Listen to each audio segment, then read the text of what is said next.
Assalamualaikum warahmatullahi wabarakatuh. Perkenalkan nama saya Muhammad Hasan Rinaldi dengan NIM 33240446. Baiklah, tujuan saya membuat video ini untuk memenuhi tugas UAS mata kuliah metodologi studi Islam dengan dosen pembimbing Bapak Asrul Harahap. Baiklah, langsung saja masuk ke soal pertama.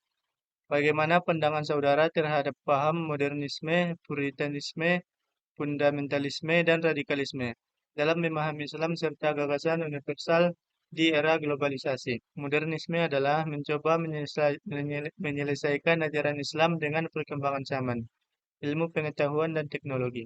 Para modernis terdapat bahwa Islam harus ditafsirkan sesuai dengan konteks tanpa meninggalkan prinsip-prinsip fundamental. Yang kedua, Puritanisme. Puritanisme ialah berfokus pada pemurnian ajaran Islam dengan kembali ke ajaran Al-Quran dan Sunnah secara literal dan menolak inovasi yang dianggap sebagai bid'ah atau penyimpangan. Yang ketiga, fundamentalisme. Fundamentalisme seringkali disosialisasikan dengan upaya kembang ke akar-akar agama untuk menguatkan identitas keislaman, tetapi sering dicap negatif karena kecenderungan bersifat ekstremis dan kadang-kadang berkonflik dengan pluralitas. Yang keempat, radikalisme. Radikalisme adalah pemahaman yang cenderung ekstrim dan seringkali mengabaikan dimensi etika, toleransi, dan kemanusiaan dalam Islam. Radikalisme berfokus pada perubahan cepat dan revolusioner, terkadang menggunakan kekerasan sebagai alat.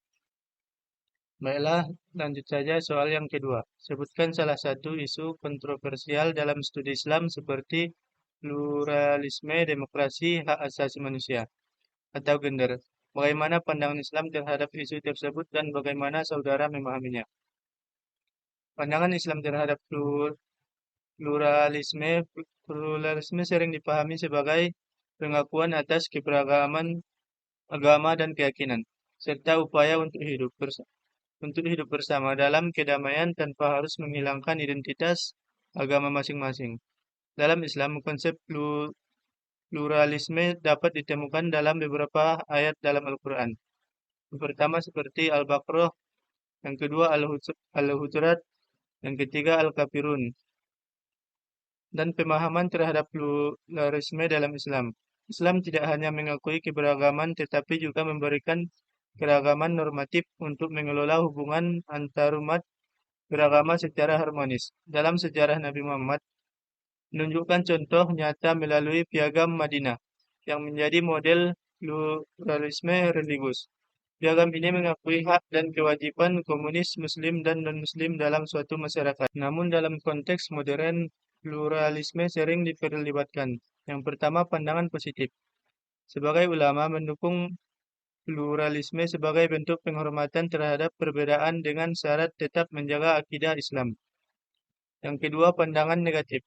Sebagai ulama, kontrovertif menolak pluralisme karena dianggap dapat mengaburkan keunikan Islam dan mengarah pada relativisme agama yang bertentangan dengan keyakinan bahwa Islam adalah agama yang hak. Pendekatan pribadi terhadap pluralisme.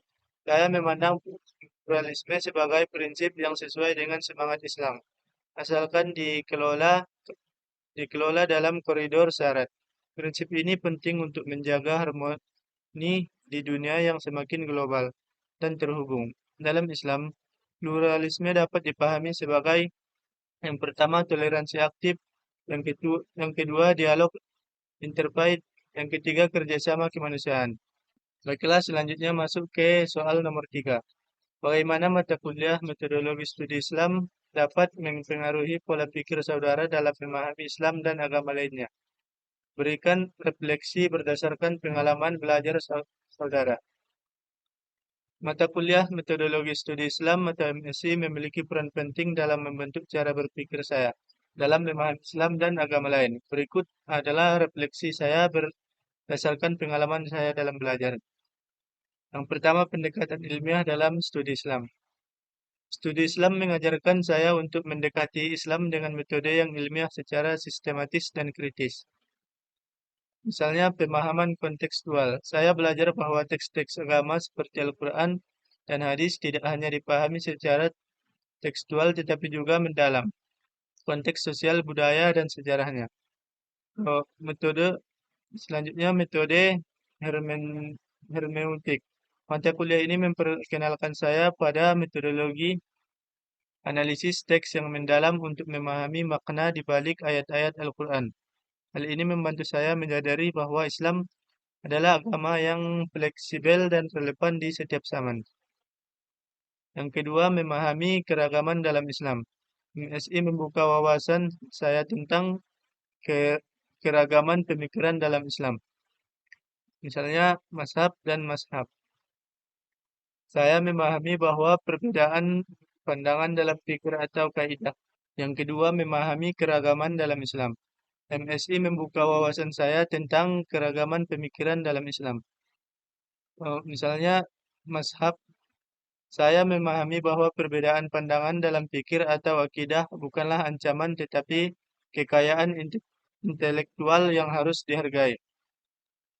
Yang selanjutnya, studi interdisipliner. Mata kuliah ini mengajarkan pentingnya memadukan ilmu agama dengan ilmu sosial, seperti sosiologi dan antropologi, untuk memahami fenomena keagamaan secara lebih komprehensif.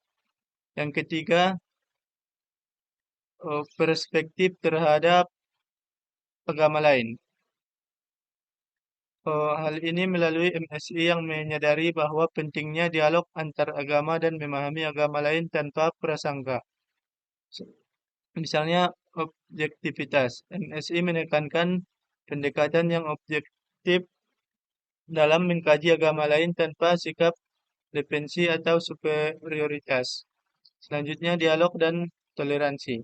Saya belajar bahwa memahami agama lain bukan berarti mengkompromikan keyakinan sendiri, tetapi merupakan langkah untuk membangun harmoni dalam masyarakat yang luar. Yang keempat, refleksi pribadi. Pengalaman belajar MSc ini mempengaruhi pola pikir saya secara signifikan. Contohnya kritis dan inkulasi. MSc membantu saya menjadi lebih kritis terhadap isu-isu kontemporer seperti pluralisme, gender, dan HAM, tanpa kehilangan pijakan pada nilai-nilai Islam. Selanjutnya terbuka terhadap perbedaan. Saya lebih menghargai perbedaan baik di dalam maupun di luar Islam sebagai sesuatu yang ilmiah dan dikehendaki oleh Allah. Selanjutnya pemahaman Islam yang komprehensif. MSI menanamkan pemahaman bahwa Islam adalah agama yang universal dan mampu menjawab tantangan zaman jika didekati dengan metodologi yang tepat. Baiklah, mungkin cukup sekian yang dapat saya sampaikan. Saya akhiri. Assalamualaikum warahmatullahi wabarakatuh.